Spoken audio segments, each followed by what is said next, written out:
eh, oke. Dan apa namanya? eh, Mungkin belum saya sendiri belum pernah menemukan cerita seperti ini. Dan karena kita mau menjelang eh, hari kemerdekaan, maka kita bikin dua sesi, bukan dua sesi, dua buku berurutan yang memang berkaitan dengan novelnya Richard. Begitu kan ya dipanggilnya ya Richard ya. Nah, sebelum kita mulai, mungkin Richard ada sepatah dua patah dari Richard ya.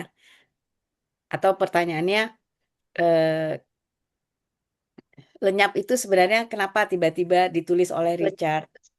Apa yang mendorong Richard menulis lenyap?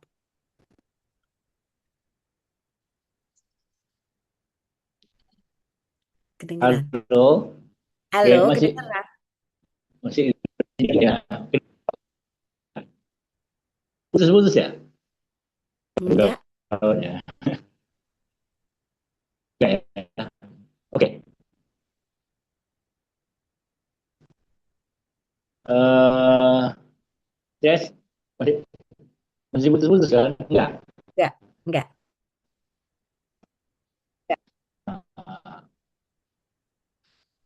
Oke, jadi hmm, tadi sebetulnya aku nggak nangkap poin pertanyaannya Oh, Mbak Junita karena tadi putus-putus ya gitu. iya, iya. Aku ulang deh. Bisa diulang nggak? Bisa dong. Ya.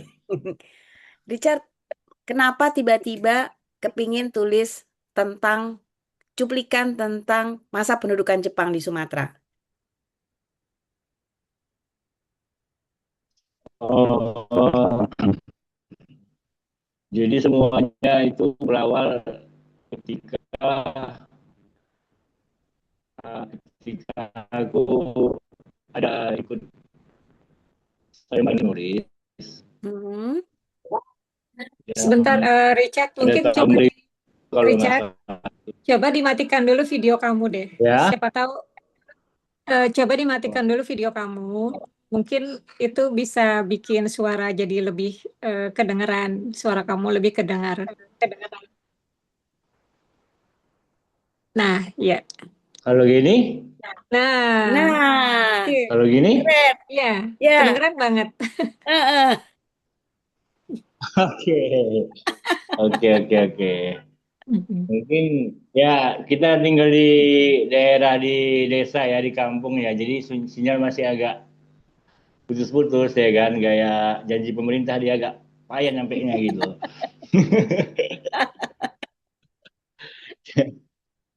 Oke, tadi balik ke topik lagi kita ya. Jadi kenapa aku menulis lenyap? Sekitar tahun 2002, aku ada ikut lomba menulis, lomba sayembara novel yang bertemakan katastrof atau tragedi. Karena pada dasarnya aku penikmat sejarah, baik itu fiksi maupun non fiksi. Aku kemudian mencari-cari referensi, ini tragedi apa nih? Tragedi apa yang pernah terjadi pada sejarah kita pada masa lampau? Kalau katakanlah semisal 98 atau 65 ya itu ceritanya sudah banyak. Melompat ke masa Hindia Belanda juga sudah banyak, penulis-penulis besar sudah banyak, sementara aku masih pemula. Aku butuh satu kisah yang masih jarang dibicarakan. Aku butuh membuat sebuah kisah yang masih jarang disentuh. Lalu aku menemukan satu pada periode yang sangat singkat, ya periode kependudukan Jepang. Pada waktu aku mencari referensi-referensi, aku ketemu sebuah novel yang sudah pernah terbit sekitar tahun berapa ya, lupa. Aku tidak akan sebut judulnya. Ketika aku membaca novel yang bertemakan Romusa juga, itu novel novel yang pemenang sayembara, novel yang cukup terkenal. Ketika aku membaca itu, aku merasakan kekecewaan karena penulisnya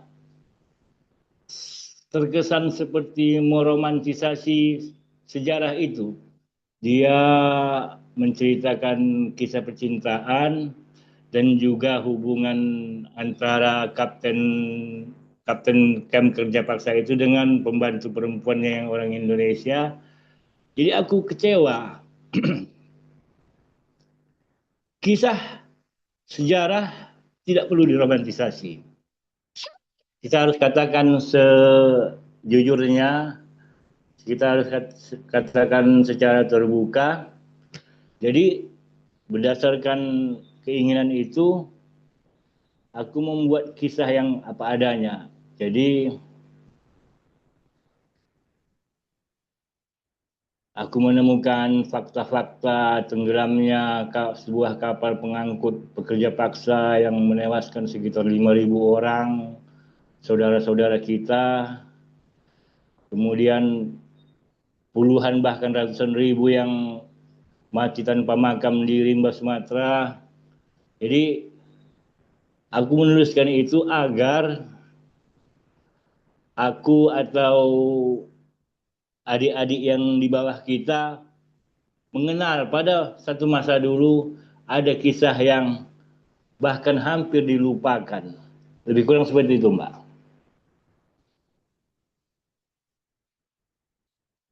Halo? Ya, Richard, menarik. Jadi itu alasannya ya, Richard ya. Baik. Lalu kenapa Kenil? Nah, kenapa Kenil? Karena pada momen pencarian itu aku menemukan sebuah fakta yang membuatku sedikit kaget. Aku selalu bertanya-tanya, kenapa orang Batak Mhm. sangat sedikit di tubuh Kenil? Kenapa di dalam struktur Kenil itu mayoritas tuh Jawa, ya kan? Terus anak emasnya ada di orang Timur. Kenapa nih Ya. Batak ini sedikit sekali nih? Tapi ketemu fakta ini. Pada tahun sekian ada sekian orang yang direkrut. Jadi aku mengambil momen unik dari seorang karakter karena aku pernah membaca beberapa novel yang berangkat dari karakter yang memorable. Aku ingin juga membuat novelku dengan karakter yang unik dan memorable juga. Jadi lahirlah si Marihot ini. Lebih kurang seperti itu, Pak. Ya, terima kasih Richard. Nah, mungkin habis ini atau Lita atau yang lain yang akan mau. Nanti kita buka pertanyaannya ya, Richard. Biasanya ini kita ngobrolnya santai. Jadi eh, saya coba tanya dulu ke teman-teman ya Richard ya. Teman-teman siapa yang sudah baca bukunya Richard? Wah, Febri udah baca. Terus siapa lagi kah? Wah, Naila juga udah baca. Asik nih, Siapa banyak lagi? yang udah baca. Siapa lagi nih? Di sini ada Tasin udah baca? Belum. Hmm. Khairul? Khairul sudah baca kah? Nggak ada suaranya. Lia sudah baca? Adi? Sudah baca kah Adi? Wiji gimana Wiji? Ada Kak Ros. Belum, Kakak. Belum. Kak Ros Ya, gimana Kak Ros? Di udah baca belum Di? masih mute tadi. Masih mute Di? Belum baca, tapi aku ada beberapa pertanyaan sih. Nanti aja buat yang baca dulu aja deh. Oke. Biarin yang baca Oke. dulu aja. Iya. Di sini ada Kak Ros dari Martin Kiri. Selamat datang ya Kak Ros. Seneng deh kalau ditemenin. Iya. Febri nih kayaknya udah siap nih. Iya nih. Kayaknya udah banyak Hmm. nih catatannya. Iya. Oke. Ya buat teman-teman yang baru bergabung, Ocehan Random ini sebetulnya forum pembaca. Jadi ini tempat kita ngeluarin unek-unek tentang buku yang sedang kita bahas, yang kita pilih buat kita obrolin malam ini. Tadi Juwin juga udah jelasin ya. Jadi harus berani juga nih ngeluarin pendapat atau kalau penasaran mau tanya-tanya gitu silakan. Ya. Oke. Siapa yang mau mulai duluan? Febri, mau bertanya kah? Belum ada sih pertanyaan, paling mungkin kesan-kesan aja ya. Iya, Mhm. boleh. Iya, aku ini baca ini apa ya, rasanya ini intens banget gitu kan. Apa karena tokoh-tokohnya juga kayak tanpa tedeng aling-aling, kayak banyak banyak profanity gitu, banyak dan apa kekerasan terutama yang bagian di kapal dan setelah itu tuh luar luar biasa intens gitu. Tapi aku sangat mengapresiasi hal itu gitu kayak tadi juga Bang Richard juga udah bilang kayak apa ya nggak diromantisasi dan itu aku sangat mengapresiasi itu sih gitu. Terima kasih, Febri. Ya sama apa ya ini catatan aku dikit aja sih sama dan ini kayak komentar iseng aja gitu kayak di halaman 11 ini kan ada apa ya eh, barisan kalimat yang tergulat di mana gitu. Pahlawan kerja, wahai kusuma bangsa, Anda diboyong Jepang penguasa, bekerja, bekerja, bekerja. Terus komentar aku kayak, kenapa kok kedengarannya seperti Jokowi ya, bekerja, bekerja, bekerja gitu. Gitu aja. Ya sama apa ya, ya betapa eh, Jepang mungkin lebih kejam dari Belanda, tapi mungkin bangsa sendiri juga bisa lebih kejam kalau udah memegang kuasa gitu. Saat aku baca ini muncul pemikiran seperti itu dan keadaan yang dihadapi juga eh, ada paralelnya terhadap kondisi buruh dan rakyat di bawah rezim saat ini juga gitu kayak mungkin ya nggak se ekstrim itu tapi ada seperti ada arah ke sana gitu ya itu aja mungkin komentar dari aku itu ada yang udah lesen Ya, ya. makasih Febri. Atau Richard mau ada tanggapan dulu nggak dari apa yang disampaikan Febri? Eh, enggak sih, hanya saja pahlawan kerja itu ya itu yang tertulis di monumen Tugu Monumen itu nggak ada di rombak-rombak itu aja sih. Oh, itu ada monumennya. Iya, ada monumennya Di mana di itu persisnya? di desa itu Simpang Tiga di Desa? monumen Pekanbaru. Oh, di Pekanbaru. Iya, di lokasi kejadian di rumah yang kalau di buku fiksinya ini di rumah kayak Mitro itu. Di Ah, depan lah, di depan ya, walaupun itu fiksi, walaupun itu nggak ada, tapi ya di desa Simpang Tiga itu desa aslinya, desa monumen itu. oh, baru tahu. Jadi begini, kalau sedikit aja selayang pandang aja. Jadi ketika aku meriset, ketika kota Pekanbaru ingin dibangun, kan material-material itu kan dikumpulkan dari tanah, galian C atau segala macam kan. Mm-mm. Ketika itu digali, tanah-tanah untuk galian C untuk apa, itu ditemukan tulang belulang.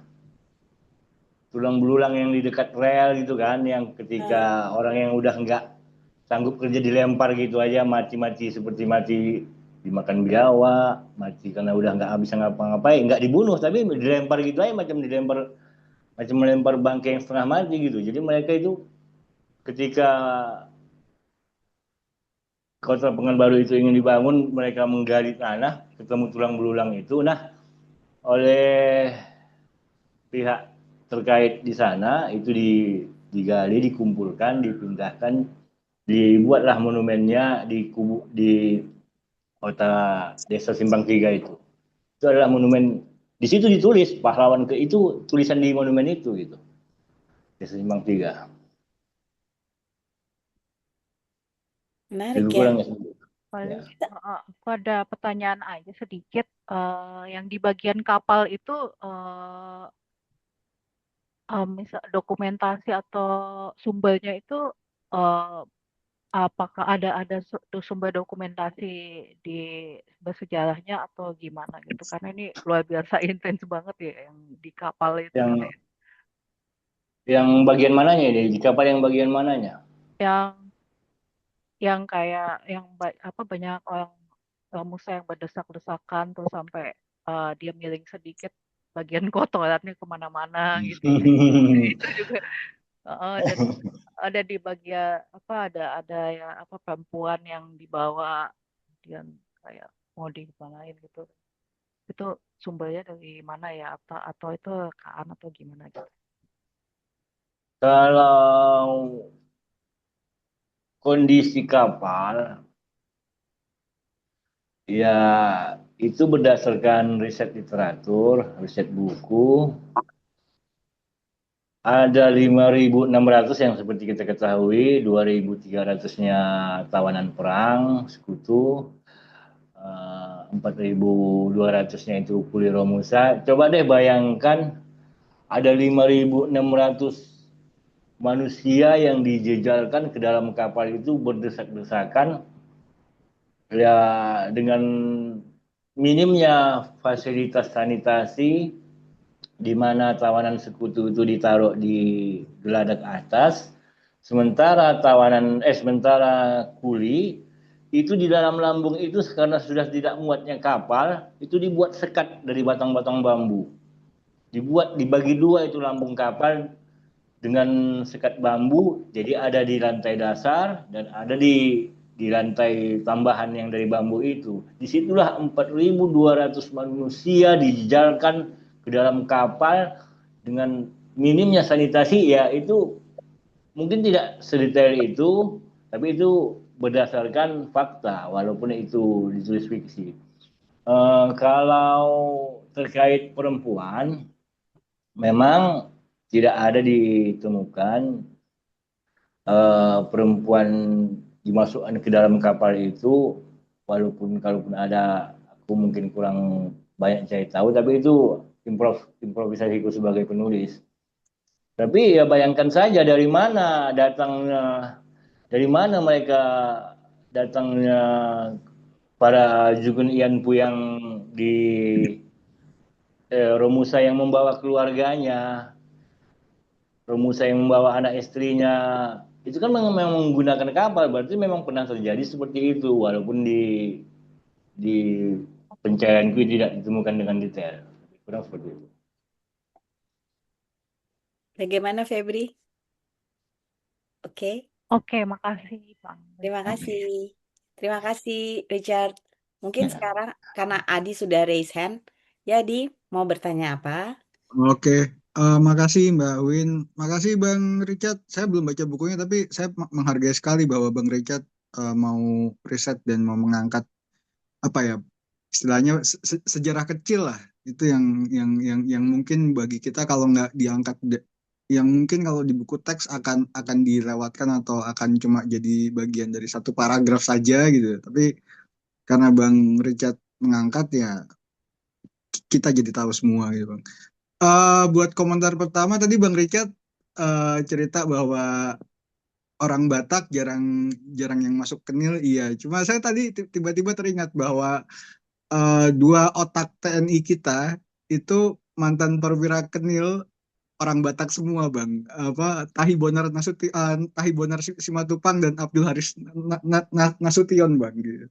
Kemudian eh, Bang Richard mengangkat mengangkat cerita di Riau dan segala macam, saya jadi teringat setidaknya saya nggak tahu ini mungkin penulis lain yang akan menulis ini, tapi setidaknya ada dua tragedi di masa Jepang dan ada satu tragedi di masa bersiap yang menarik untuk diangkat juga kalau ada penulis yang mau nulis ini.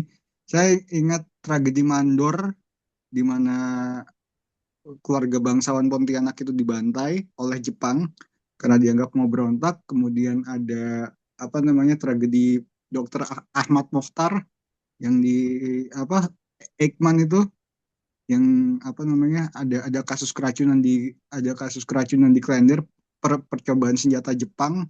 Kemudian yang di skip yang dikambing hitamkan itu eh, para periset di Eijkman. Kemudian di masa bersiap itu saya teringat kasusnya R.A. Kardinah, Bang. Dia adiknya Kartini. Dia apa namanya, pada saat masa penjajahan Belanda, dia istri Bupati Tegal. Kemudian dia sama kayak Kartini lah, dia bikin sekolah segala macam. Tapi pada saat masa bersiap itu, karena dia dianggap bangsawan, dicari-cari, digedor-gedor sama apa, sama orang-orang yang merasa revolusioner gitu loh, Bang. Sampai dia dilarikan keluar kota dengan apa, dengan kamuflase sakit. Kemudian dia tinggal di Salatiga. Dia menyembunyikan diri. Saya lupa siapa, tapi yang jelas beberapa bulan sebelum RA Kardinah meninggal tuh ada pejabat, ada ibu pejabat Indonesia yang menemui, yang akhirnya menemukan beliau di Salatiga, karena bertahun-tahun beliau sejak sejak 45 tuh nggak mau lagi apa, ketemu orang di publik gitu loh. Dia sembunyi di Salatiga. Itu kan tragedi banget. Apa, orang baik tapi pada saat revolusi jadi korban gitu. Makasih, itu aja. Jadi komentarnya dengan kata lain apa? Bahwa bahwa ternyata ada juga kok sebenarnya gitu orang Batak yang menjadi kenil gitu Dan jadi jagoan dan jadi dan otak jadi gitu loh. jagoan. Oke. Jadi Jadi pujian ya dia. jadi otak ya. Iya. Mantan perwira ini dan jadi otaknya TNI gitu loh. Karena di tahun 45 itu kan kita tahu, Sudirman itu kan lulusan peta dan dia terkenal dengan wibawa kan. Hmm. Sudirman tuh bukan dikenal sebagai seorang yang tactician gitu loh. Bukan ahli taktik, bukan ahli administrasi tentara, tapi dia wibawa gitu loh. Bahkan bahkan saya tuh dapat cerita bahwa dari beberapa orang gitu yang pernah jadi anggota TP-nya, anggota Tentara Pelajar Sudirman gitu ya. Ketemu Sudirman tuh bukan kayak ketemu jenderal, tapi kayak ketemu bapak guru, ketemu bapak sendiri gitu. Jadi apa ya? Auranya tuh aura bapak gitu. Aura kan dia guru ya. Jadi kayak kayak ketemu pak guru, kayak ketemu ketemu bapak kepala sekolah yang baik gitu loh. Sedangkan dua orang tentara yang paling yang punya military mind itu Simatupang dan Nasution gitu. Oke. Ya, terima kasih di. Bagaimana Bang Richard? Ada Iya, komentar? betul. PB Simatupang dan Ahana Sution memang berasal dari Batak, dan kalau menurut sejarahnya mamanya Ahana Sution itu sempat marah pada dia kenapa dia bergabung dengan KNIL dan disuruh adiknya untuk menjemput Ahana Sution supaya pulang. Kamu jangan bergabung dengan KNIL, kamu pulang, kata mamanya, karena mamanya marah itu. Saya baca seperti itu. Tapi dalam konteks, ya betul, itu dua orang jenderal dari yang lulusan, dua jenderal Batak yang lulusan KNIL. Tapi dalam konteksnya ini kan sedikitnya mengapa mengapa sangat sedikit sekali, minoritas sekali orang Batak di tubuh KNIL. Nah, yang saya bahasnya di situ. Nah, selanjutnya terkait yang kata Abang tadi, sebetulnya ini bukan sejarah kecil. Ini bukan sejarah kecil. Ini sejarah yang dikerdilkan. Besar loh peristiwa ini. Tragedi maritim terbesar pada masa Perang Dunia Kedua. Memakan korban lebih dari yang pernah terjadi jika dibandingkan dengan Titanic. Dan kalau nggak salah, lebih kurang ada kemiripan korbannya itu dengan yang bukunya Satu Desi kalau nggak salah ya. Itu yang Jerman itu ya kalau nggak salah ya. Hmm. Nah, sebetulnya ini bukan sejarah kecil, hanya saja sejarah yang dikerdilkan. Mungkin ada upaya untuk melupakan, menghapus tidak mungkin, tapi mungkin melupakan agar generasi kedepannya ini tidak tidak mengingat lagi kan gitu. Coba kita searching berita. Berapa banyak para penyintas Jugun Ianfu yang menanggung masa lalunya tanpa sempat bersuara. Hanya satu dua yang naik ke permukaan. Padahal ada ribuan perempuan seperti itu. Jadi ini bukan sejarah kecil. Menurutku ini bukan sejarah kecil. Ini adalah sejarah yang sengaja dikerdilkan. Dan kalau terkait yang pernyataan Asia Abang yang tadi, satu lagi ya di Pekanbaru itu memang ada beberapa dan pada masa bersiap mungkin penulis lain kalau mau, kalau mungkin juga aku kalau ada waktu atau kalau ada kemauan juga ya, itu ada pada masa bersiap itu di daerah Pekanbaru ada namanya peristiwa Rengat Berdarah, puluhan ribuan ya orang mati termasuk ayahnya Khairil Anwar yang dieksekusi oleh Belanda pada tahun 59 kalau tidak salah. Nah, itu juga ada kisah yang memilukan, tapi itu cerita yang lain. Gitu ya, Mbak. Ya, terima kasih. Terima kasih Bang Richard. Oke, ada lagi kah yang mau bertanya? Rita mungkin sekarang? Jangan bertanya aja dong, Mas. Tapi kita ya yang random, masa bertanya terus. Iya, ini random. Tenang aja, Richard. Tenang aja Richard. Baru Kasih minum dulu. baru baru setengah jam. Iya, iya, makasih Juin. Kalau saya itu mengagumi risetnya ya, Richard, dan daya hayal. Jadi biar orang punya banyak bahan masakan, kalau masaknya nggak bisa, jadinya nggak enak gitu. Nah, nah Richard berhasil masak dengan baik gitu. Jadi selama saya baca buku lenyap tuh, saya merasa seperti nonton film action ya, perang kayak apa, Band of Brothers gitu. Cuman nggak ada roman-romannya. Kalau Band of Brothers gitu kan ada nyantainya ya, ada romansanya gitu. Ini tuh saya pikir apa Richard nih laki banget gitu ya, apa Batak banget gitu, maaf ya. Eh, ya jadinya bahasanya seperti itu. Ya mungkin juga editornya juga orang Batak ya, Mia Fiona ya. Itu kawan baik saya, kawan baiknya Kak Ros. eh jadi ya bahasanya seperti ini, tapi jadi dapet ceritanya gitu. Dan itu kontras sekali dengan tokoh Sumitro yang anak kecil gitu. Orang Jawa yang mungkin kemayu gitu ya. Terus tiba-tiba harus menghadapi Marihot yang nggak bicaranya seperti itu gitu. eh tapi itu mungkin cara jahitnya Richard ya, dari si tokoh Marihot dan Sumitro ini. Kemudian jadi terjalin satu cerita yang maju mundur gitu. Yang kalau saya pikir penulis yang kurang konsentrasi menulisnya akan bikin bingung pembaca. Gitu. Tapi ini tulisannya rapi, jadi saya nggak bingung. Oh ini fasenya lagi di sini. Oh ini fasenya lagi di sini gitu.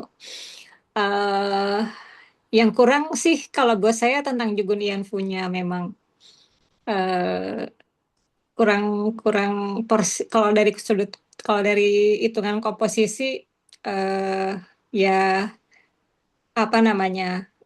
Kalau saya mikir benang merahnya agak dipaksakan gitu, Richard. Tapi mungkin ini persepsi saya aja gitu ya. Dan yang kalau kita baca Momoye ya, itu biografi seorang Jugun Ianfu, nama aslinya Ibu Mardiem. Tetapi karena dia jadi Jugun Ianfu, namanya diganti jadi Momoye. Dan itu dia ceritanya untuk main teater gitu. Jadi direkrutnya bukan jadi apa, dia diiming-imingi akan jadi artis teater, dan Ibu Mardiem almarhum ini memang artis teater di Jogja atau Pekalongan gitu, Jogja atau Magelang, sorry kalau nggak salah. Eh, dan saya berterima kasih, tetapi itu diangkat juga oleh Richard. Saya jadi baru tahu nih kalau di Pekanbaru ternyata pernah ada rel kereta api. Ya, yang saya tahu di Sumatera itu eh, rel kereta tuh hanya di sekitar Medan, kemudian di Sawalunto ya, dan kemudian di bagian selatan gitu. Ternyata di Pekanbaru juga pernah ada. Dan dari novel ini saya jadi tahu. Dan peristiwa yang lebih dahsyat dari Titanic ya, dahsyat dari segi korban dan kekejaman itu ternyata ada di negara kita. Kita hebat banget negara ini ya, selalu yang tragis-tragis tuh jadi juara gitu ya. Pendidikan paling rendah gitu, jadi curcol gitu.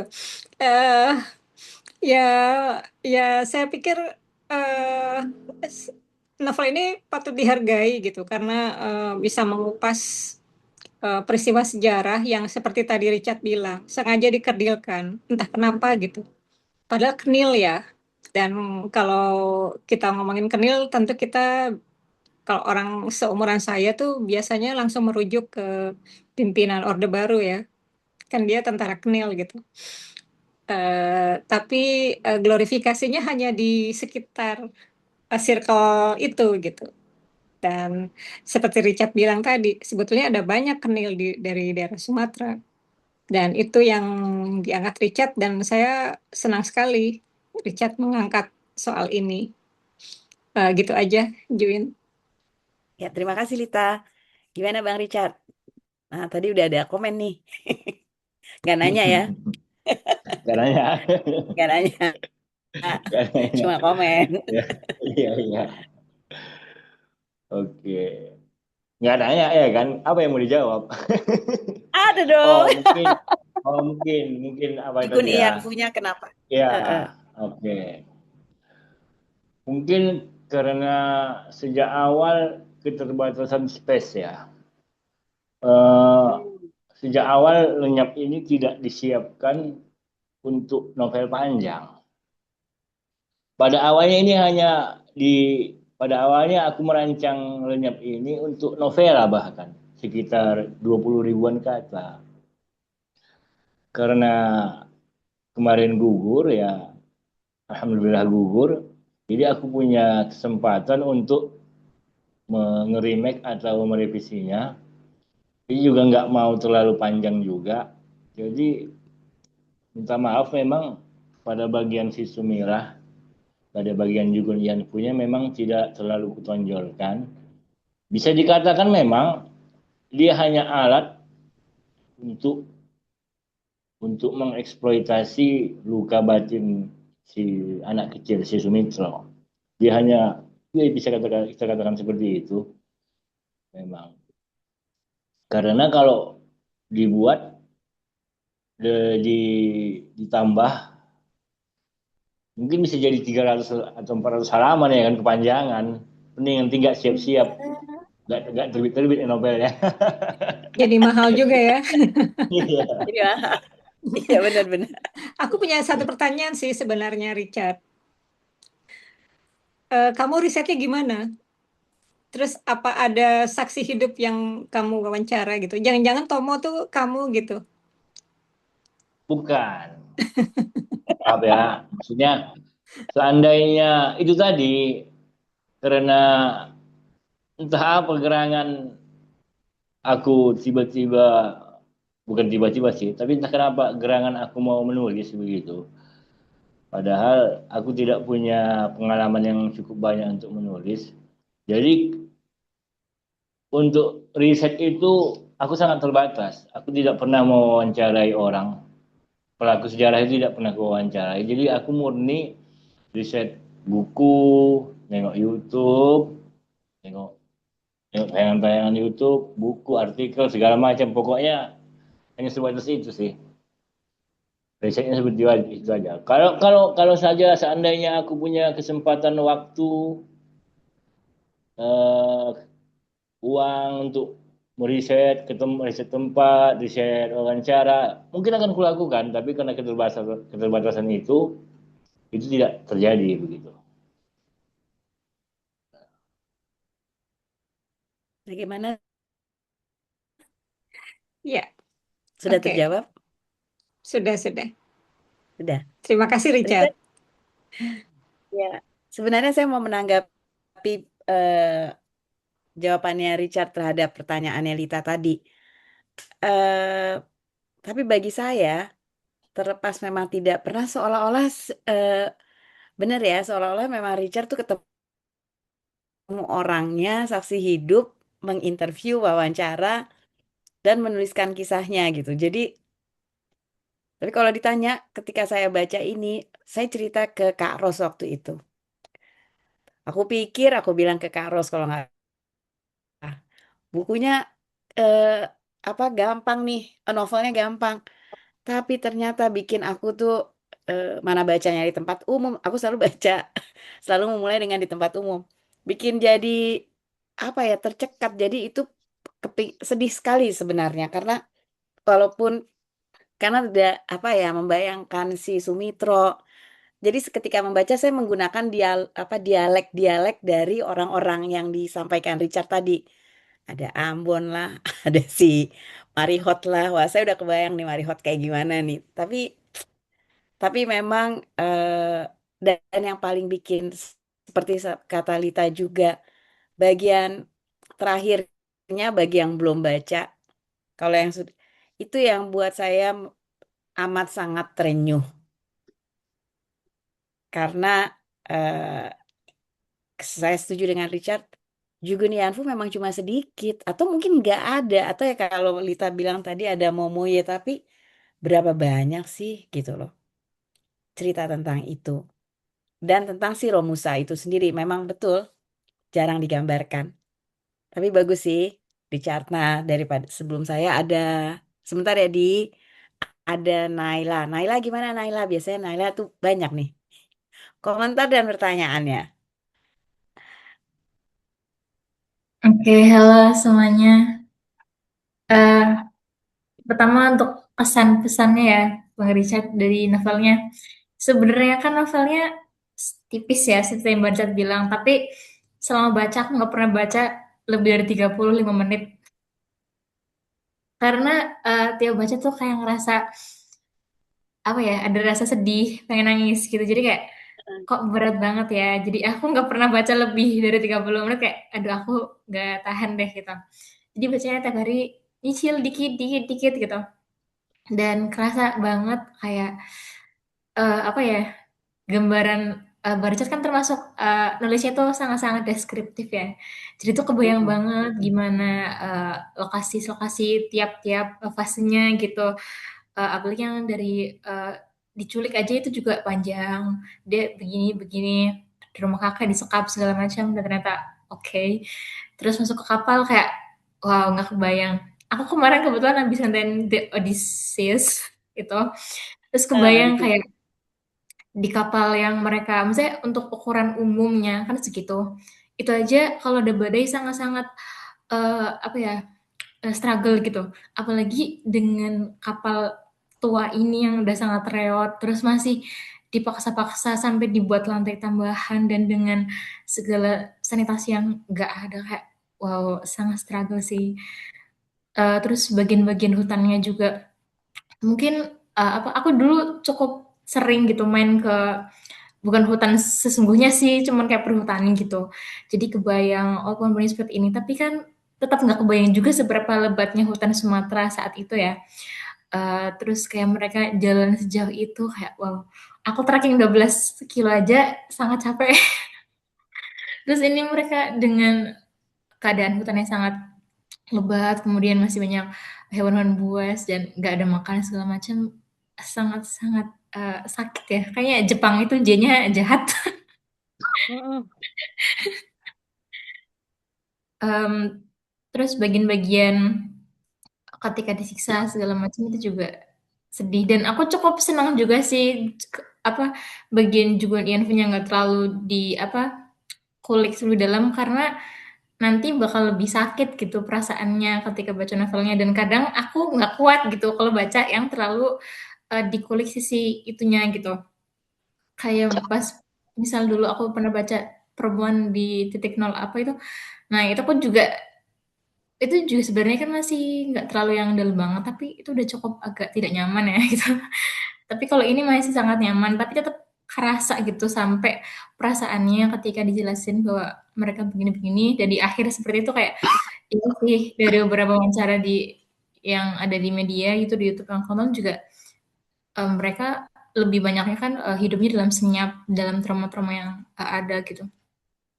Kayak makasih banget udah ada novel ini gitu. Aku juga lumayan lagi suka yang tentang sejarah-sejarah dan baru ini kayaknya tentang Romusha gitu. Kan dari dulu di sekolah cuma taunya Jepang itu cuma 3 tahun tapi lebih kejam dari Belanda. Tapi kan nggak punya bayangan gitu sekejam apa. Misal kalau ceritain tentang mereka buat ini, tapi itu kan cuma singkat gitu. Kayak kita nggak bisa mendalami emosionalnya bagaimana seperti itu. Terus apa ya pertanyaannya? Aku bingung, belum punya pertanyaan. Cuma bisa menyampaikan kesan-pesan aja untuk Bang Richard. Terima kasih, novelnya sangat bagus. Untuk apa orang-orang kayak aku ya, misalnya di usia aku yang gengsi-gengsi ini kan kayak lagi banyak lagi ngetren-ngetren baca hisfic gitu kan. Ini bagus sekali dan kayaknya baru ini deh aku nemu rumusnya. Worth it banget. Aku sampaikan ke bacaku nanti yang lain. Ah, terima kasih, terima kasih. Seneng deh kalau kayak gini. Ya, Bang Richard, gimana nih? Ini nggak nanya loh. Ya, sebetulnya aku juga memikirkan itu. Seperti kalau memang dibuat lebih detail lagi orang nggak kuat. Aku takutnya juga memang seperti itu. Kita nulisnya ya oke-oke aja. Sama seperti beda sudut pandang penulis dengan sudut pandang pembaca ya kan. Ketika aku membaca tulisan orang, ya aku mengalami mual yang sama gitu. Tapi ketika kita menulisnya, ya kita tidak mengalami hal yang seperti itu. Jadi aku takut kalau dibuat lebih intens lagi, orang nggak kuat kan kayak gitu. Itu sebetulnya sudah banyak disensor sih. Oh ya? Terima kasih buat Mbak editor yang baik menyensor.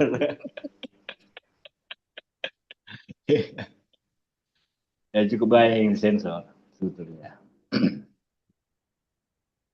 Ya, Bang Richard. Mudah-mudahan nih semakin banyak yang baca. Oke, nah kita balik ke Taksin ya. Taksin, bentar ya Di. Taksin, ada yang mau disampaikan ke Bang Richard? Apa yang membuat Taksin tiba-tiba tertarik nih ikut diskusi di Lenyap? Suara saya kedengeran nggak? Bang Richard? Suaranya, nah, kedengeran, kedengeran. Oke, terima kasih. Oke, Bang Richard. Perkenalkan saya Tasin, asalnya dari Kediri ya. Oke, Bang Richard, walaupun saya mohon maaf belum baca novelnya, cuman saya lumayan tertarik dengan sisi sejarah yang dibawakan oleh Bang Richard sendiri. Dan saya mungkin izin untuk bertanya ya, Bang Richard. Saya cukup tertarik bagaimana cara Bang Richard menggunakan temanya, karena kan itu kan sejarah yang cukup singkat. Nah, di sini saya ingin bertanya, tentu dengan sejarah yang cukup singkat itu, Bang Richard kan risetnya pasti kan cukup banyak, cukup detail, sumber-sumbernya cukup detail dan segala macamnya. Nah, Bang Richard bagaimana cara mengolah sumber sejarah, data sejarah itu agar bisa menjadi fiksi, agar Bang Richard bisa menyisipkan tokoh-tokoh, alur, tema dari Bang Richard sendiri gitu loh. Ya mungkin secara singkatnya ya bagaimana cara Bang Richard mengolah semua data itu, semua riset sejarah itu yang cukup banyak, itu bisa menjadi fiksi yang bisa kita nikmati bersama. Bisa dipahami mungkin Bang Richard?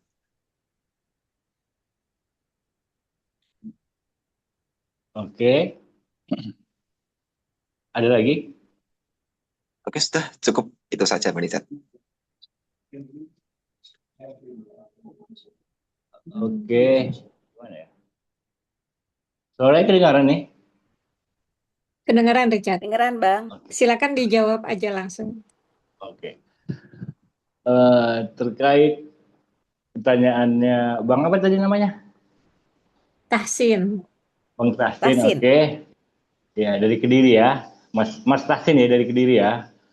Bagaimana aku meramu data sejarah yang bertumpuk menjadi sebuah fiksi yang bisa dinikmati atau bisa dicerna dengan baik oleh pembaca.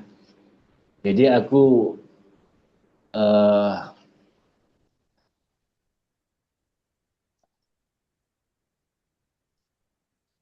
aku akan kutip di halaman keberapa ini, ya. Lembar pertama sesudah judul bahwa novel ini didedikasikan kepada puluhan ribu kulir Romusa yang mati selama pendudukan Jepang, karena setiap penulis mewakili kaumnya. Jadi berangkat dari seandainya, kata seandainya. Jadi aku berandai-andai seperti ini. Seandainya aku hidup pada masa itu, maka kemungkinan besar atau bisa dipastikan juga aku secara pribadi adalah salah satu dari bangkai yang tergeletak di pinggir rel yang tak punya makam. Jadi terkait pertanyaan Mas tadi, aku membayangkan diriku. Jadi perasaan-perasaan si tokoh itu kuluburkan menjadi fiksi. Aku membayangkan diriku, bagaimana aku mengalami ketidakadilan itu. Bagaimana aku mengalami penekanan itu. Jadi ini adalah kisah para kuli, orang-orang yang tertindas. Jadi dengan berdasarkan riset, bahan-bahan yang kubaca, berdasarkan visi yang ingin kusampaikan, jadi aku merangkum semuanya. Jadi aku membayangkan bagaimana aku jika aku yang menjadi salah satu di antara kuli yang mati itu. Jadi mungkin dengan begitu aku bisa mengeluarkan semuanya. Lebih kurang seperti itu, Mbak. Oke. Iya, Pak. Terima kasih, Tahsin. Sudah terjawab? Oke, terima kasih, Tahsin. Kita beri kesempatan ke yang belum dulu ya. Di sini ada Muhammad Afhan. Ada yang mau ditanyakan atau Lia atau Hairul atau Isma atau Mbak Wiji? Ada yang mau bertanya? Saya sedikit, Kak. Ya, ya Mbak Isma. Ada Mbak Isma. Ya, selamat malam. Sebelumnya saya minta maaf ke Kak Richard karena belum membaca bukunya, tapi ketika mendengarkan diskusi ini, saya keingat 3 hal gitu. Yang pertama, bukunya Pramudia Anantatur yang Perawan Remaja dalam Cengkraman Militer. Saya baca sekitar setahunan yang lalu. Itu kisah terkait Jugun Ianfu di Jawa. Bahkan anak-anak kayak bupati dan kepala daerah waktu itu sempat dijadikan korban gitu. Apalagi putri-putri orang-orang biasa gitu. Mereka dibawa dari Jawa terus dibawa naik kapal ke Bovendigul.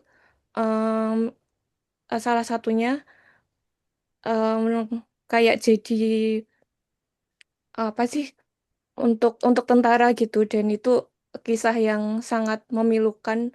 Mereka sampai tidak berani pulang ke kampung halaman karena malu gitu, dan lebih memilih untuk tetap tinggal di tempat pembuangan mereka sekarang. Terus yang kedua, saya ingat novelnya Kuli. Judulnya Kuli, karyanya Sekeli Lulov, situ orang Belanda yang tinggal di Indonesia terus kembali lagi ke Belanda. Dan menurut saya itu menarik karena di novel Kuli itu juga kisah tentang pemuda yang dari desa Sunda yang Loh Jinawi gitu, tapi tiba-tiba karena kedatangan eh, apa kayak centengnya bos bos di Medan kalau nggak salah yang punya perkebunan itu, mereka diminta untuk mencari para kuli-kuli dari Jawa juga dengan gaji murah. Mereka melewati semacam kereta, terus dari kereta itu juga lewat kapal, dan di kapal itu juga banyak kuli-kuli yang nggak hanya perempuan tapi perempuan juga tapi juga laki-laki, terus mereka diperlakukan dengan tidak manusiawi, dan lebih-lebih mereka juga eh, tugas utama mereka adalah membuka membuka lahan gitu di Medan, karena waktu itu emang hutannya itu sangat sangat lebat gitu ya. Mungkin seperti tadi yang diceritakan Naila, dan saya membayangkan kondisi itu gitu. Terus terkait buruh kuli di perkapalan, saya juga ingat dengan kisah-kisah ABK, terutama anak buah kapal yang hidupnya itu masih jauh dari kata kesejahteraan gitu sampai sekarang. Karena mereka bahkan untuk masuknya itu pun itu juga mereka mengalami kesulitan, harus hutang, harus meninggalkan keluarga dalam waktu yang lama. Bahkan mereka itu kalau mereka meninggal, mayatnya ditaruh di peti es gitu, bahkan sampai dibuang. Bahkan ketika ABK itu udah kayak mengalami stres gitu, mereka membayangkan laut itu sebagai tanah gitu. Jadi mereka sewaktu-waktu bisa tenggelam kapan saja kayak gitu. Itu terima kasih. Ya, terima kasih Isma. Ya, Bang Richard ada yang mau disampaikan? Ya, semoga bisa suatu saat membaca lenyap. Itu aja sih. Oke, Karena kan ya. mbaknya belum baca ya kan. Ya, ya Kak, makasih. Ya, Bang Richard, makasih. Oke, sekarang Adi. Ya, Di, gimana Di? Oke, yang pertama Bang, ini Bang, saya pernah dengar satu kasus, kebetulan saya tidak ketemu orangnya langsung ya, tapi saya dapat cerita dari teman bahwa ada satu kasus pembaca fiksi sejarah eh, Janisari terakhir ya. No, saya nggak baca novelnya juga, tapi poinnya adalah novel itu menggambarkan bahwa Diponegoro punya punya kaitan dengan Turki Utsmani lah gitu. Nah, si itu kan novel ya Bang ya, novel fiksi sejarah ya, apa walaupun menggunakan ya kayak Bang Richard lah, walaupun menggunakan data sejarah tapi itu fiksi gitu.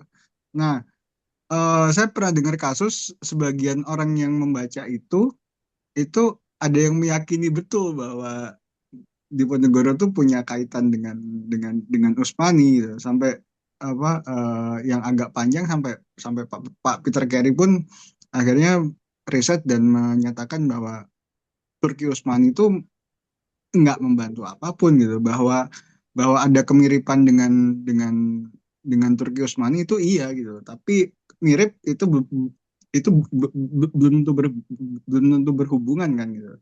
Nah, pertanyaan saya adalah eh, sebagai penulis novel fiksi sejarah gitu ya Bang ya. Eh, apa ya? PR kita mungkin ini Bang, apa mengedukasi pembaca agar lebih mampu berpikir kritis memisahkan mana yang fiksi dan mana yang dan mana yang sejarah gitu. Sebuah fiksi sejarah tuh tetap aja fiksi gitu loh, walaupun ada data sejarahnya gitu. Jangan diyakini sebagai sejarah fakta gitu. Kemudian yang kedua, gini Bang, setahu saya tuh kan ada paling tidak ada 3 pilihan penulis fiksi. Dia bisa menulis fiksi yang apa ya, yang punya muatan biografis, artinya dia memfiksionalisasikan kisah hidupnya sendiri. Kemudian yang kedua, dia eh, hanya menuliskan jejak biografis ke dalam novelnya, misalnya kayak apa namanya, contoh kayak pada sebuah kapal itu kan, N. Hadini itu kan doyan ke Jepang, kemudian apa bukan doyan tapi uh, traveling kemana-mana, kemudian dia jadi istri diplomat Prancis, kemudian tokoh di situ adalah si Charles itu, diplomat Prancis gitu. Itu kan ada jejak biografis, walaupun Sri itu mungkin bukan N. Hadini gitu. Nah, eh, yang ketiga adalah sebuah novel yang memang lepas dari lepas dari biografi si penulis gitu Bang. Apa namanya? Bahkan saya pernah dengar temen, eh, ada yang bilang gini, kalau lu bisa nulis novel yang lepas dari aspek biografis lo, berarti lo hebat karena apa namanya karena lu punya emotional intelligence yang istimewa lah, bisa menjadi diri orang lain gitu. Jadi kalau saya laki-laki heteroseksual gitu ya, sipil gitu, kemudian saya bisa menulis novel tentang tentang tentara wanita yang lesbian, itu berarti saya punya daya imajinasi yang melampaui aspek pribadi saya, Bang. Jadi eh, pertanyaan saya, di novel ini ada nggak jejak biografisnya Bang Richard di situ? Karena fiksi sejarah kan itu kan kemungkinan besar kan itu lepas dari biografinya Bang Richard gitu. Tapi ada jejak biografisnya nggak di situ, Bang? Makasih, Bang. Oke, bentar ya. Bentar 1 detik atau 2 detik lah. Balas WA dulu nih, ada urgent. Ya, Bang Richard.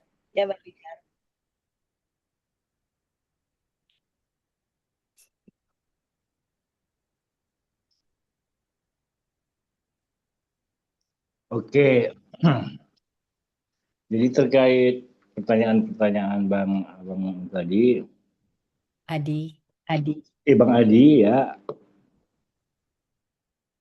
fiksi sejarah bukan fakta sejarah, itu sudah tentu dan itu sudah pasti.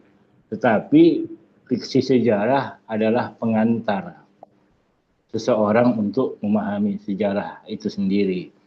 Memang kita harus pisahkan fiksi sejarah dengan fakta sejarah. Fiksi sejarah seperti kalau tidak salah kata Kunto Wijoyo ya, memiliki kebenaran mutlak di dunianya sendiri, kan begitu. Jadi kebenaran fiksi itu sendiri. Jadi lebih kurang ya itu tadi, fiksi sejarah pengantar orang untuk memahami sejarah aslinya. Ya coba bayangkan saja seorang, apalagi yang tidak begitu akrab dengan buku ya kan, akan sangat sulit untuk menghabiskan buku setebal 100, 200 atau 500 halaman. Tapi dengan adanya fiksi sejarah, dengan adanya plot, dengan adanya alur, mereka akan tertarik untuk mencari kebenaran dari fiksi sejarah itu. Jadi menurutku seperti itu. Terkait yang kedua, pertanyaan Bang Adi tadi, apakah ada jejak biografis penulis di novel Lenyap ini? Ya, mungkin seperti kata Bang Adi tadi, aku bukan penulis yang hebat. Bahkan aku masih pemula. Tidak dipungkiri di Lenyap ini, di para tokohnya, mungkin secara sadar atau tidak sadar, sengaja atau juga tidak sengaja, masuk pemikiran, emosi dari penulis itu sendiri. Contoh Marihot. Marihot adalah karakter orang Batak yang terkenal keras, bicaranya keras, ya kan? Mungkin bukan hanya jejak biografis penulisnya, bahkan mungkin itu jejak biografis dari orang Batak itu sendiri, kan seperti itu. Dan begitu juga dengan tokoh-tokoh lainnya. Jadi kalau menurut pertanyaan Bang Adi tadi, ya bisa jadi secara sadar atau tidak sadar masuk merembes ke dalam novel biografi sang penulis. Lebih kurang seperti itu. Tidak dipungkiri. Ya, terima kasih Bang Richard. Iya, Dan karena ya, gini, aku mau nanggapin dikit. Lela Hudori Ini kok Gema ya? Enggak. Enggak ya? Enggak ya? Eh, Ada Leila Hudori ada itu sewaktu berdiskusi tentang sembilan dari Nadira, dia mengakui bahwa eh, Nadira itu memakai atribut dari diri Leila Hudori. Dan kalau saya kaitkan dengan banyak penelitian yang lain, kurang lebih sama. Kalau kita baca novel-novel Onak Pamuk, misalnya, itu nggak akan jauh-jauh dari kehidupan dia selama tinggal di Istanbul. Bagaimana dia menjalani kehidupan bersama kakek neneknya yang tinggal di satu gedung apartemen gitu ya. Apartemen itu milik satu keluarga dia, dan itu bisa jadi kisah di dalam beberapa buku. Kira-kira gitu sih, Bang Richard. Iya, iya, betul. Apalagi ini adalah novel kedua dan mungkin nanti kalau tidak ada halangan akan terbit novel ketiga tuh. Ya aku memang suka mengulik hubungan antara ayah yang kehilangan anaknya, anak yang kehilangan ibunya, anak yang kehilangan ayahnya. Jadi antara novel pertama, novel kedua, dan novel ketiga, secara sadar maupun tidak sadar, aku menuliskan tema besar itu ke dalam novelku. Lebih kurang seperti itu.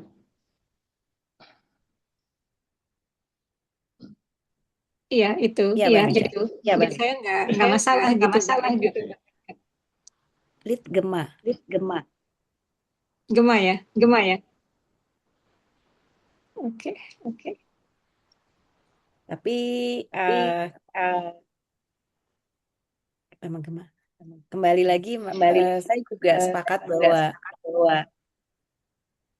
kadang suara penulis tidak secara langsung memang disampaikan lewat kalimat karakter yang ada di situ.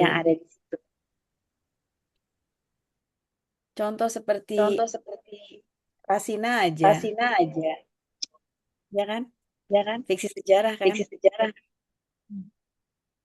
Ya, mungkin suaranya Iksa Kabanu ada di situ walaupun dia belum pernah. Ya, masing-masing punya pilihan yang masing-masing lah sebagai penulis. Bang Richard Gema nggak suara saya? Enggak Gema, cuma agak sedikit hilang-hilang gitu, tapi enggak terlalu berpengaruh. Baiklah. Terima kasih. Teman-teman, ada lagi kah yang mau bertanya?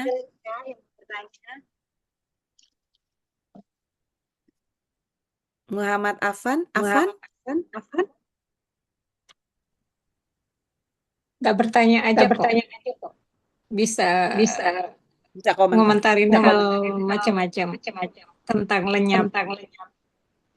Halo Kak, selamat malam. Malam. Ya, Maaf ya ini, iya tidak bisa on videonya. Gak apa-apa. Ini saya baru pertama kali join, perkenalkan nama saya Lia dari Nganjuk. Kebetulan baru minggu kemarin saya menyelesaikan novelnya Bang Richard dalam 2 hari. Padahal saya merasa kayak saya yang biasanya baca buku 2 halaman ngantuk gitu. Saya pikir saya mungkin selesaikan dalam waktu 1 minggu, tapi ternyata bisa selesai dalam 2 hari dan cukup terlarut dalam ceritanya Bang Richard di novel Lenyap ini. Di sini saya sebenarnya nggak ada pertanyaan, tapi saya ingin mengucapkan banyak terima kasih kepada penulis, kepada Bang Richard, karena saya kan jarang membaca buku sejarah sebenarnya, tapi dengan membaca novel Lenyap ini saya bisa benar-benar masuk ke dalam cerita tersebut. Saya merasakan sakitnya, berasa sedikit tertrigger ya dengan traumanya tokoh kakek Mitro ini, yang dia harus kehilangan ibunya, dia harus melewati waktu-waktu sulit gitu. Kayak dalam 2 hari itu di beberapa bab saya menangis gitu karena saking oh my God, ini terjadi gitu. Mungkin ini termasuk fiksi, namun fiksinya saja seperti ini. Bagaimana yang terjadi sebenarnya kala itu yang membuat saya benar-benar wah, sejarah seperti ini saya belum tahu, dan ketika saya mengetahuinya ini benar-benar bagus, dan saya berterima kasih juga kepada teman saya yang menyarankan untuk membaca novel ini gitu. Terus satu komentar lagi, sebenarnya dalam cerita ini saya berharap bahwa Ibu Sumirah ini adalah ibunya Sumitro sebenarnya. Jadi kayak ceritanya nyambung. Iya kan ya Kak, kayak Ya aduh banget. mungkin mungkin ini ibunya Sumitro ini. Oh, mungkin mereka akhirnya ketemu gitu. Saya deg-degan gitu sepanjang sepanjang ceritanya loncat gitu. Mungkin mereka akan ketemu gitu. Tapi ketika mereka bertemu, kau anak siapa gitu. Terima kasih banyak dengan plot twistnya yang sangat tidak terduga ini, Bang Richard. Yang jelas novel ini benar-benar membuka pandangan baru saya terhadap sejarah dan memberi pengetahuan yang lebih banyak juga, karena setelah membaca novel ini saya otomatis langsung mencari gitu tragedi tenggelamnya kapal Junyo Maru, terus kemudian pembangunan rel kereta itu. Ya, itu saja sih. Saya ingin berterima kasih banyak. Saya tunggu novel-novel yang keren selanjutnya dari Bang Richard. Terima kasih. Terima kasih Lia. Gimana nih Bang Richard? Terima kasih sudah mewakili Lia. Saya juga berharap Iya. Sumitro itu ketemu sama berharap Sumirah itu ibunya Sumitro memang. Iya sama ya. Tapi kok enggak gitu loh akhirnya. Terus terima kasih Lia. Gimana Bang? Terima kasih. Terima kasih. Satu kebahagiaan penulis adalah ketika ketika pembaca menyukainya kan gitu. Jadi seperti suntikan dopamin ya kan. Tapi ya terlepas dari itu, ini masih banyak kekurangan sih. Sebagai novel kayak novel saya dibilang walaupun bukan novel debut ya, sebagai penulis-penulis yang baru ini masih banyak kekurangan. Kalau memang ada kritik ya sampaikan saya, tidak apa-apa kan gitu. Ya Bang Richard. Oke, ada lagi kah? Kalau tidak saya menyampaikan kritik. Begini Bang, saya jatuh cinta sama Lenyap. Tetapi bagi saya waktu adegan yang di awal, waktu si Mitro mulai naik, dikejar-kejar ya kan. Terus karena dia dari udah tahu udah dilarang ibunya masih juga bandel gitu kan. Terus dia ditawan sama dia diambil sama si kakek siapa gitu aku lupa namanya. Lalu Parman. terus dia masuk kapal. Itu adegannya bagi saya sampai bagian situ tuh saya masih ini apa sih gitu loh. Kok lama gitu. Jadi saya bacanya di bagian itu memang agak tersendat. Tetapi begitu dia di kapal, disitulah menurut saya oke, ini mulai mulai ada tense-nya, mulai mulai mulai terasa, tapi saya juga tidak bisa belum tahu kemana arahnya gitu loh. Tapi bagi saya bagian yang di depan sekali itu eh, apa ya, agak-agak membuat saya masih bingung ini sebenarnya ceritanya kemana sih atau apa seperti itu. Jadi agak lamban buat saya. Tapi sesudah itu betul-betul terjalin. Nah, terus yang kedua, di plot twistnya itu kan menarik banget tuh Bang. Ketika ternyata kakek Mitro itu mengawini si kembar kan. Buat saya itu suatu wow gitu loh. Dia dan kalimat yang disampaikan di situ adalah apa ya kayak penderitaan rasa penderitaannya si Jugun Ianfu itu tuh kayak dikeluarkannya tuh adanya di situ gitu, bahwa orang tuh nggak pernah tahu bahwa sepanjang hidupnya dia tuh derita gitu, bahkan sampai. Nah, tapi saya terus mikir, terus wartawannya kan terus pergi gitu kan ya, Bang. Saya pikir ini kenapa kenapa kayak udah dor gitu loh kejadian, terus kenapa lewat gitu aja bagian terakhir itu aja, Bang. Jadi awal dan akhir ketika wartawannya terus pergi, saya terus waktu baca bagian terakhir yang wartawannya pergi, saya cuma lalu nih gimana nih gitu loh, kayak kok nggak ada yang, ya namanya juga pembaca ya maunya banyak ya, Bang ya. kok kok gitu aja sih gitu loh, padahal ini udah ih gitu loh. Mungkin kalau bagian si wartawannya nggak ada gitu, kayaknya lebih lebih keren lagi menurut saya. Tapi itu sendiri, lenyap sendiri, novel fiksi yang betul-betul luar biasa bagi saya. Itu sih, Bang. Oh, oke. Ya memang di awal itu kan bab-bab paralel ya kan. Mulai dari pembukaannya si Mario di hutan, baru berpindah ke rumahnya kayak Mitro di masa tua. Ya aku perlu membuat itu sebagai pijakan karakter ya kan. Ya mungkin kalau gimana ya bilangnya. Memang aku sendiri merasa itu agak lamban sih. Memang. Cuma kan aku takut kalau diburu terus diburu nggak gimana ya. Seperti masa lari terus ini gitu kan. Santai dulu dong di awal kan kayak gitu ya kan. Tapi menurutku sih ya itu tergantung tergantung jam terbang pembacanya ini kayaknya ini. Kak Junita ini kan sudah pembaca profesional ini. Jadi hal-hal yang seperti itu sangat jeli dipandang ya. Oke ya. Ya. Dan yang kedua, nah ini yang sebetulnya yang aku tunggu pertanyaan yang belum ditanyakan sebetulnya. Ketika Kek Mitro menikahi istrinya sekaligus. Mengapa dia menikahi istrinya sekaligus? Atau pertanyaan paling dasarnya, kenapa si anak itu harus kembar? Itu kan di dalam kalau lah kita tarik ke sudut pandang pembaca Muslim yang taat, itu kan sudah masuk ke ranah poligami sih. Kenapa? Kenapa dibuat si istrinya itu anak kembar dua? Dan kenapa dia harus menikahinya sekaligus kan begitu?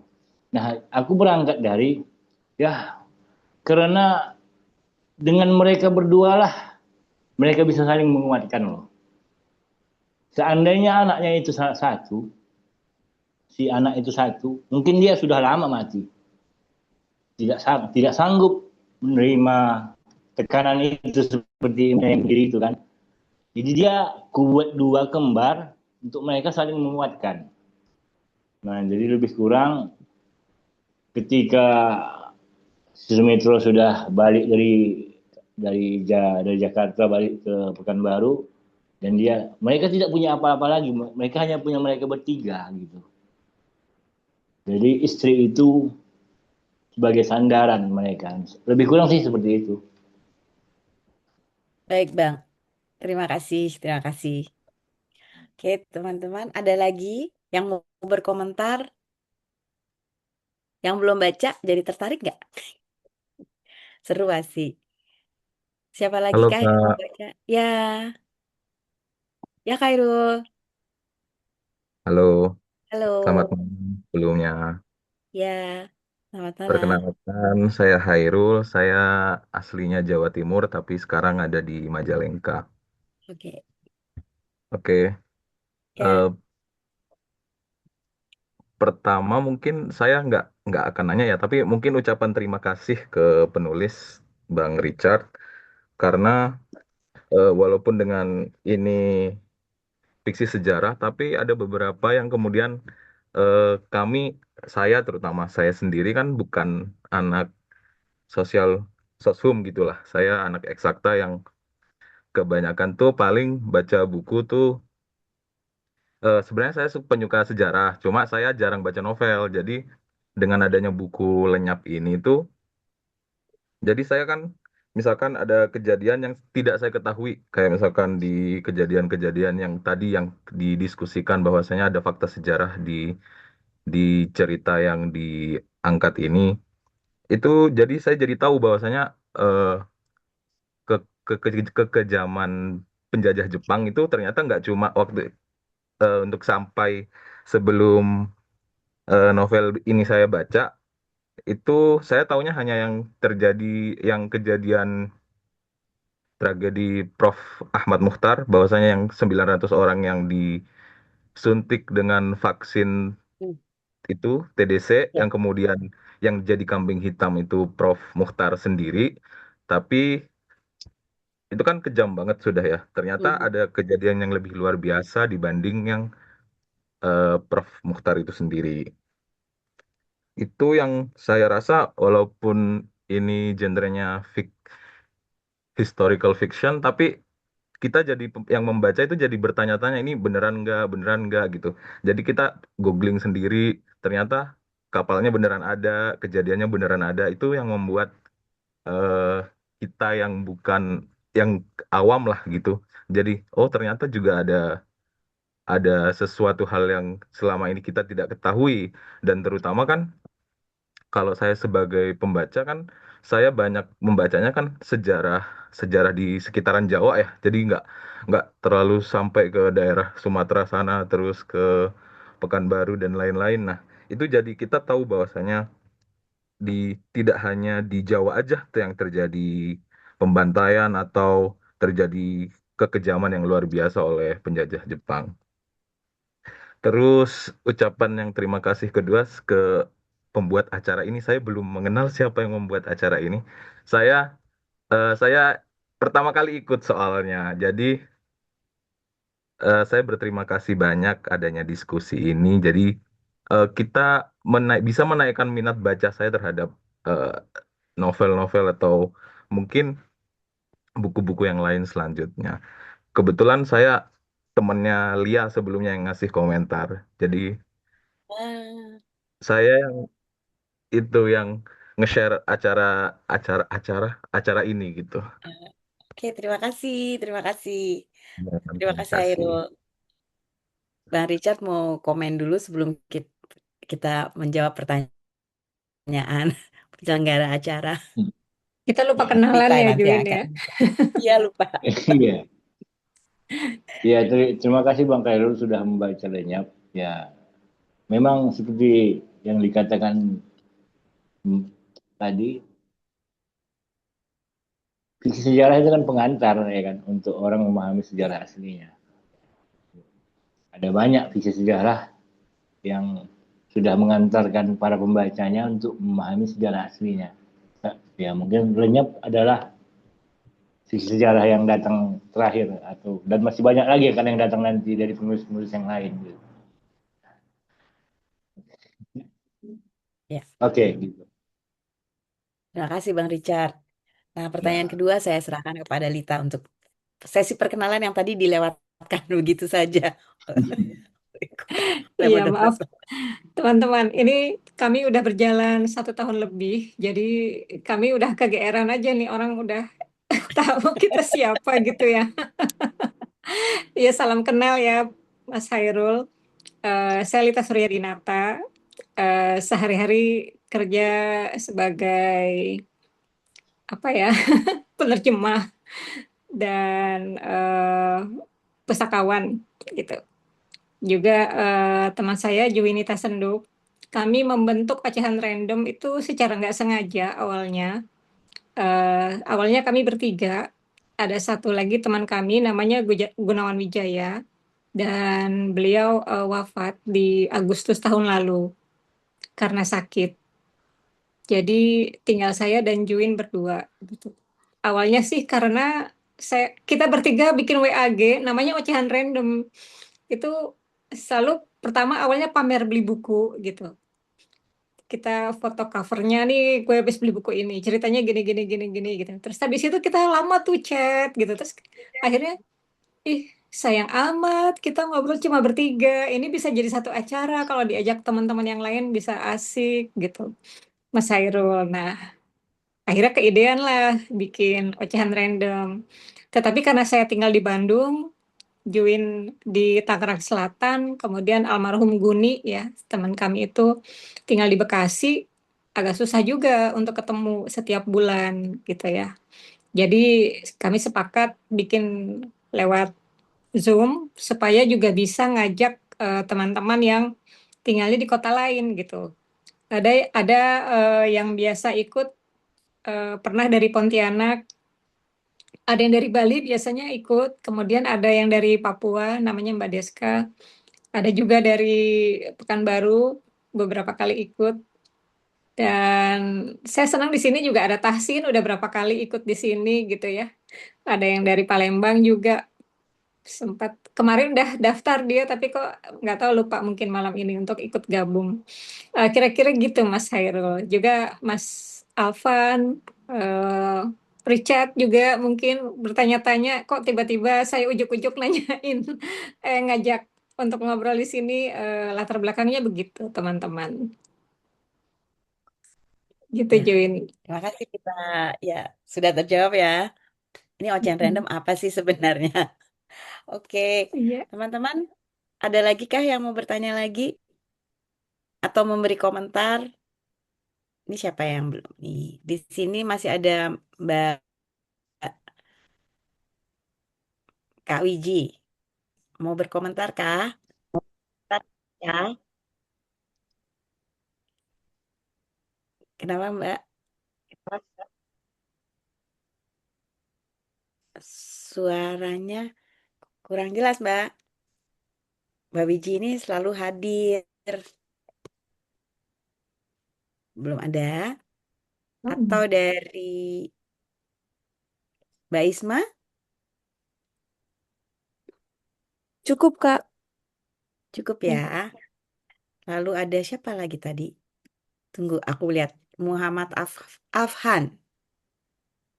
Ada yang mau ditanya kah?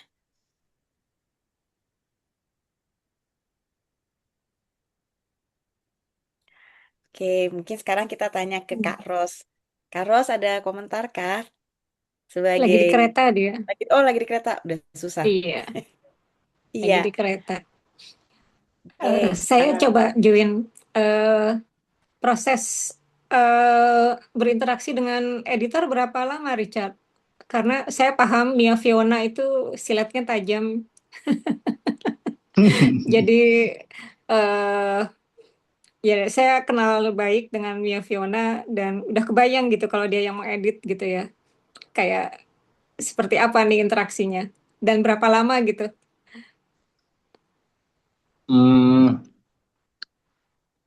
oke. Sewaktu diberitahu sama Bung Roni bahwa lenyap diterima akan diterbitkan oleh margin kiri, kata pengakuannya Mbak editor yang baik, dia butuh waktu 2 bulan untuk membaca dan meneliti, mungkin pakai kaca pembesar satu persatu ditengoknya ya kan. Itu selama 2 bulan. Hmm. Setelah 2 bulan dia ngasih kabar bahwa ayo kita revisi nih, kita benahi katanya kan. Nah, dari proses itu lebih kurang aku kurang kayaknya dari sebulan atau sebulan setengah lebih kurang proses revisinya. Ada beberapa bagian yang di cut, ada beberapa bagian yang harus ditambah. Jadi lebih kurang kalau nggak salah tuh 1 bulan setengah. Terutama yang betul kata Mbak Lita, di beberapa poin itu ngotot banget nih Mbak editornya. Ini harus nggak boleh nih, nggak boleh ini bagian yang ini nih harus di ini. Nah, terus di bagian yang ini nih, ini nggak boleh ini mendiskriminasikan apa perempuan, oke, dilembutkan. Ya, lebih kurang 1,5 bulan sih, Hmm, kalau nggak salah ya. iya. Ada. Tapi ada kejadian yang kurang gimana ya? Eh Kemarin ada yang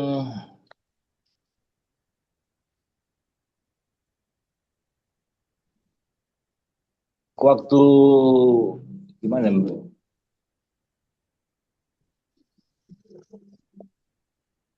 Waktu pertama kali membahas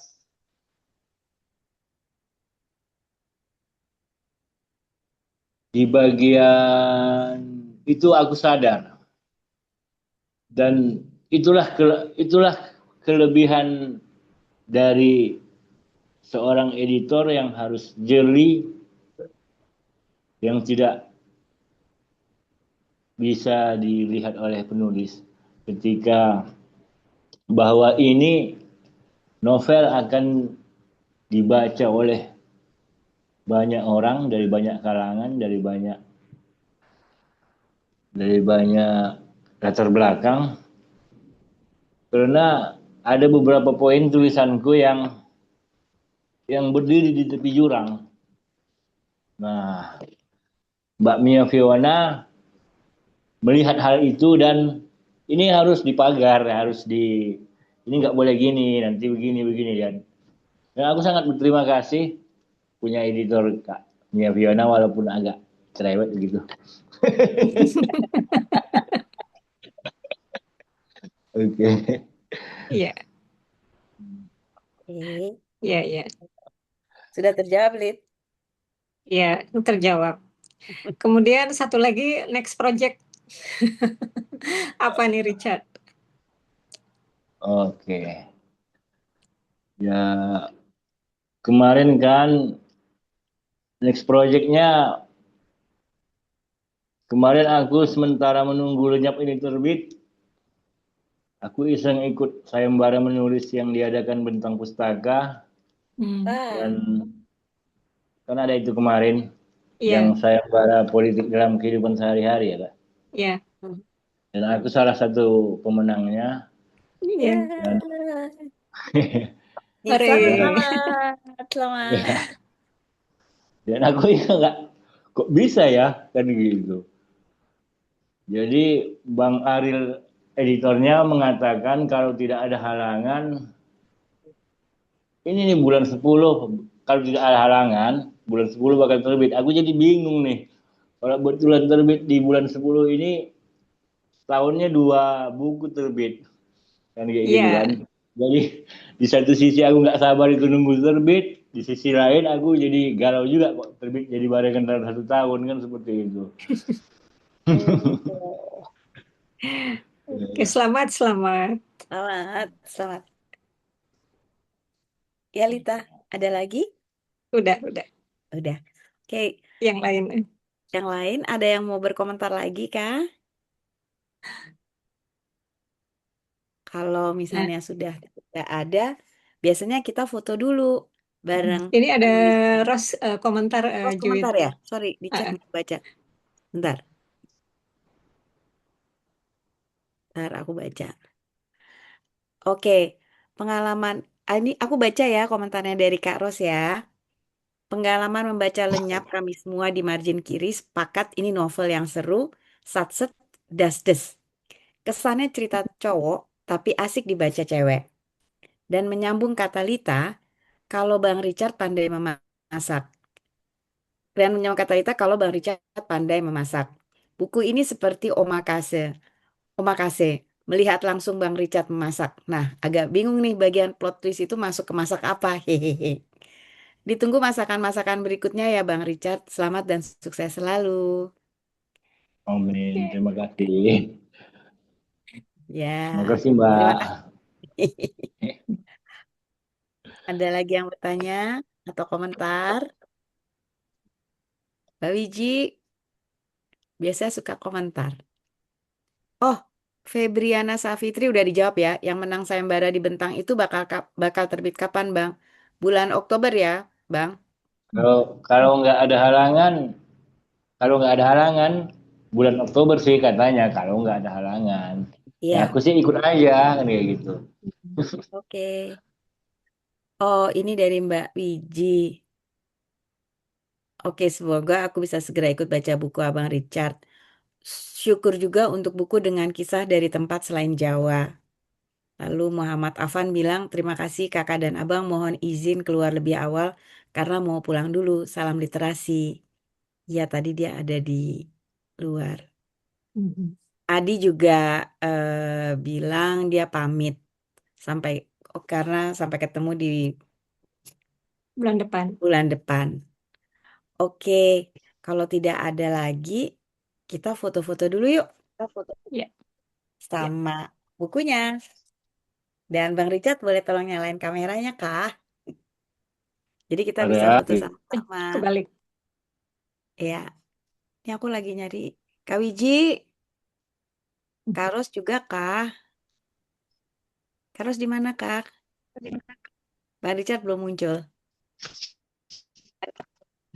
Ras Lia, mungkin susah lagi di kereta. Dia ini cuma Ros bisa lagi dengar. susah. Wah, keren tuh. Apa tuh judulnya? sebenarnya bisa lihat nih. Oh, Ah, keren, bisa. Kak Ros. Oke, kita foto ya. 1, 2, 3. Nih. Oke, 1, 2, 3. Lagi, 1, 2, 3. 1, 2, 3. Sekali lagi ya. Oke, ya. terima kasih teman-teman. Eh, Bang Richard, eh, novel ini memang betul-betul berharga bagi kami semua yang sudah membaca dan yang akan membaca. Karena ada satu babak sejarah yang menurut kami semua memang penting, tapi sengaja kalau menurut kalimatnya Bang Richard dikerdilkan. Dan seperti kata Karos juga, walaupun ceritanya cerita cowok, saya tetap yang Marihot. Tapi Bang Richard juga mengambil sesuatu bagian mengenai Jugun Ianfu yang memang Lita itu suka sekali kalau kita lagi bicara berdua ngomongin si Jugun Ianfu itu. Ngomong tentang Jugun Ianfu. Kita sama keberatannya karena Jugun Ianfu tuh nggak pernah di, di, dibicarakan seolah-olah itu adalah aib bagi menurut saya bagi bangsa Indonesia. Padahal di novel ini Bang Richard tuh menyampaikan penderitaan sesudah perang itu adalah suatu hal yang tidak pernah dipikirkan oleh kita semua. Bagaimana proses apa ya namanya ya, pendampingannya, traumanya itu kan sesuatu yang tidak pernah kita kita pikirkan. Sebelum ini kita pernah diskusi dengan diskusi Payani ya Lita ya. Di situ juga disampaikan betapa sesudah masa pendudukan atau masa konflik selesai, justru tingkat kekerasan terhadap perempuan itu meningkat. Laki-lakinya menjadi lebih kasar. Itu semua adalah trauma ketika masa konflik tadi. Bagian itu yang terlupa untuk bukan dirawat ya, terlupa untuk disentuh. Tapi terlepas dari semuanya, terima kasih banyak Bang Richard untuk bukunya. Bukunya ini luar biasa. Saya senang ada buku yang akhirnya membahas tentang bagian yang kerap dikerdilkan atau hanya dicatat ya begitu saja di buku pelajaran sekolah. Baik, Bang Richard, terima kasih untuk waktunya. Terima kasih juga untuk teman-teman semua. Oh ya, bulan depan dalam rangka apa 17 Agustus juga, ini kan kita awali dengan lenyap. Kita akan bicara diskusi. Nah, buku ini adalah bukan buku fiksi, ini non fiksi di, di balik bendera persatuan ya. Nah, kenapa kami memilih di balik bendera persatuan? Karena kelas 2 dia mencoba menjelaskan bagian-bagian yang tidak pernah pada saat kita membahas tentang kemerdekaan ya, tidak pernah muncul betul-betul di permukaan. Dan di bagian itu juga ada tokoh-tokoh yang kita sebutnya orang-orang yang dari timur, yang memang namanya tidak pernah keluar atau tahu tapi tidak pernah disampaikan secara sekilas. Padahal mereka yang di balik bendera persatuan itu adalah mereka yang berjuang di luar lewat forum-forum internasional zaman dulu sebelum perang dan yang memang tidak pernah disampaikan, diceritakan. Kurang lebih kalau teman-teman mau ikut, silahkan. Nanti saya sampaikan tanggalnya ya. Oke teman-teman, terima kasih banyak waktunya. Sampai ketemu lagi. Dadah. Nah, ya dah. Terima Bye. kasih Richard. Dadah. Kasih Terima Richard. kasih Kak Rika. Ya, Terima sukses kasih. buat Ya, kedai sampai kopinya. bukunya. Ada kedai kopi. Aduh, Amin. harusnya gue datang ya. Salah. Terima kasih. Kita ke Deli Serdang nanti ya. Ke Deli Iya. Serdang ya. Wah, seru tuh ya. Ya. Terima kasih. Terima kasih Kak Jinta. Tapi Dadah. Bang Richard, soal yang Tugu yang di Pekanbaru itu udah hilang ya? Udah Udah. nggak ada. Oke. Tunggu. Wait. Bentar, matiin dulu. Biar gue nggak stop.